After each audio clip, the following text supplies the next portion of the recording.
Filmmaker Richard Linklater helped spark the emergence of independent film in the 1990s with Slacker, sharply drawn movies about young people, dazed and confused before sunrise in suburbia followed. His latest film, The Newton Boys, is a bit of a shift. Set in the 1920s, it tells the true story of four Texas brothers who became the most successful bank robbers of their day.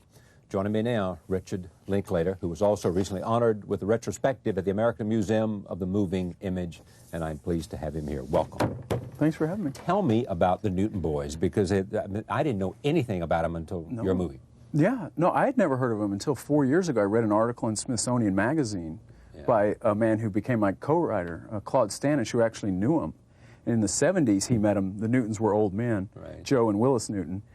And he chronicled their story and kind of told, the story of their lives. And it's fascinating. And they're obscure characters to history because they really got away with it. They didn't kill people. They never captured the public imagination. I think any outlaw's goal is to get away with it, not be known. And so they were really successful. So they were good at it. But their numbers are impressive. 80 banks, 6 trains, ton of money.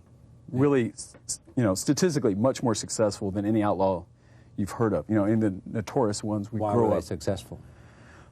Sheer numbers. I mean, their methods, why were they successful? Yeah, well, why were they not caught like almost everybody else is eventually caught?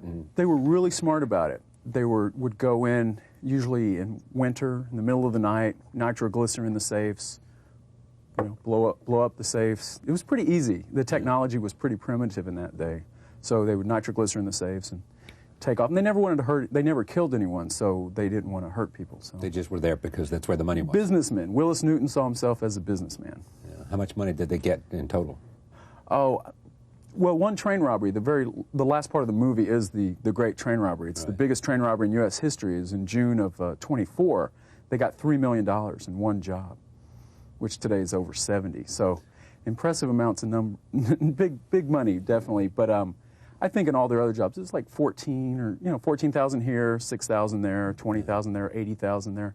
And back then, the average income was $1,300 a year, so you can see what kind of, it's a lot of money. When you saw the article, were you looking for a film to make, or did it just jump out at you as something that intrigued you, and therefore the second thought was maybe a movie? Right. Well, as a filmmaker, I kind of look at the whole world as a potential movie. Anything that happens to me, anything I hear. But when I saw this story, I guess I'd always, as a Texan, I always knew I would someday do a Western or something to do with the real roots of Texas. That's a part of me, too. I just haven't dealt with it cinematically. When I read the Newton story, that just jumped out at me. It's like, this was like discovering gold. I mean, this was like a great American story that hadn't been told. So you ring up the author and say, let's talk. Yeah, me and my producer and co-producer, we went down there and we met with Claude. And he liked the fact that I didn't want to change it. Hollywood had approached him over the years. He was the executor of Willis's story. But a lot of people had approached him over the years. Over the last 20, 25 years. But they always wanted to change it. Let's make it a cops and robbers. What happens, that's all kind of boring. They just rob these banks. Let's get the Texas Rangers in here and make something different out of it. But I think he liked the fact that I wanted to tell the truth, the exact story. I thought it was so fascinating. I didn't want to deviate from the facts. What was it? So what was it that made it fascinating for you? I mean, what was it that you thought this is compelling as a movie? Well, the fact they got away with it, the fact that... Well, I thought they were, in a really corrupt time in American history, which the 20s definitely were. I think I like where they came from, personally. There were these poor kids from West Texas, and pretty soon they're dealing with gangsters in Chicago, in 1924.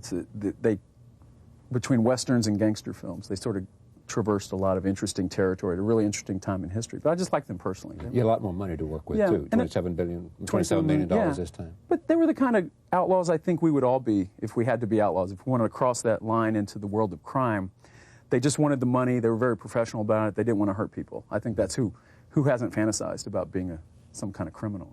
Tell me about the casting.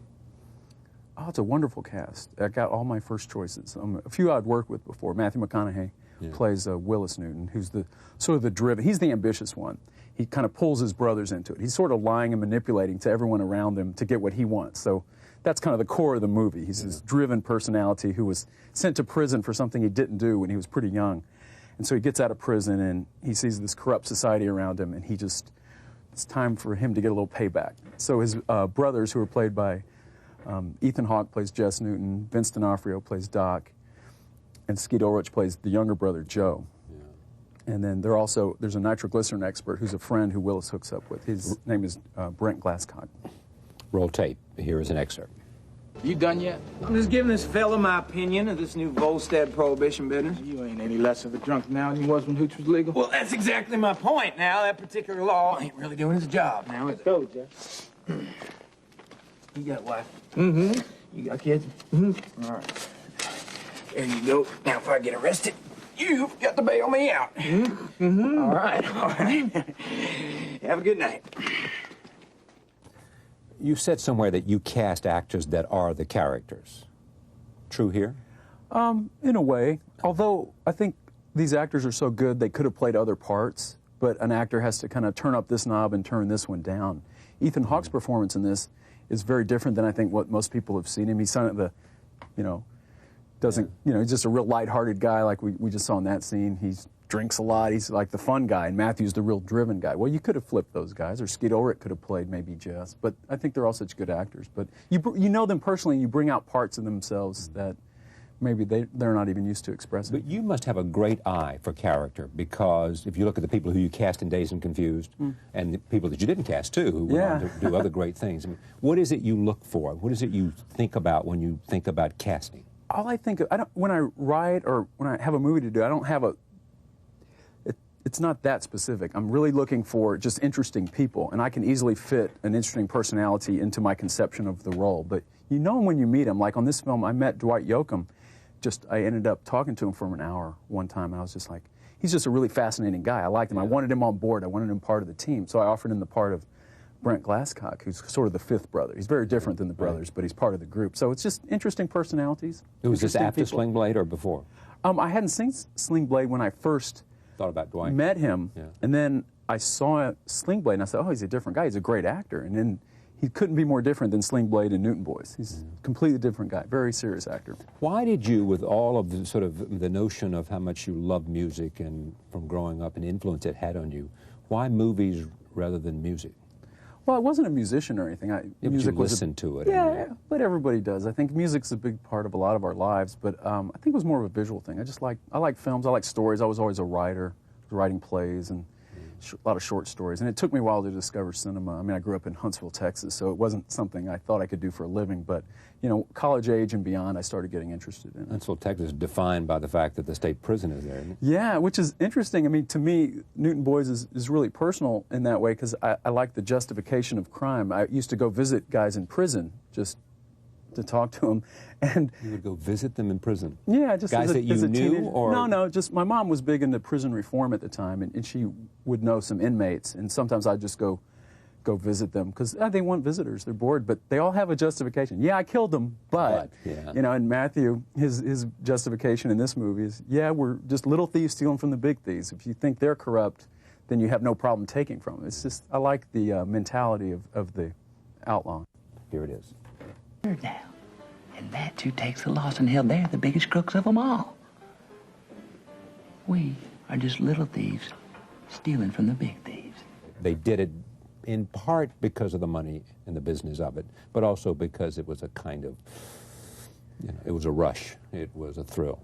I think so, yeah. I mean, they wanted the money and it was a business, but I tried to capture some of the spirit in the movie, I think, of the fun they had doing it. What kinds of films do you want to make from here on out? Gosh, it's kind of one film at a time, but I liked doing the Newton Boys. It was a true story, and trying to make a true story work as a film is a real challenge, because real life, and if you stick to the facts, is kind of a messy thing. There's a lot of things that happen in the movie we couldn't have thought up. They're kind of outrageous. They're not realistic, but that's life, and the interrelations between the people, like Willis and Louise's relationship. She didn't know he was a bank robber for 2 years, but that's the fact. So I kind of like true stories. And then when she found out, she tried to get him to stop. Yeah, she wasn't happy about it, but she already loved him. It was too late, So, I like true stories. So there's a few things I'm working on that are trying to tell true stories. Thank you for coming. Thanks for having me. It's fun. Thank you for joining us. We'll see you next time.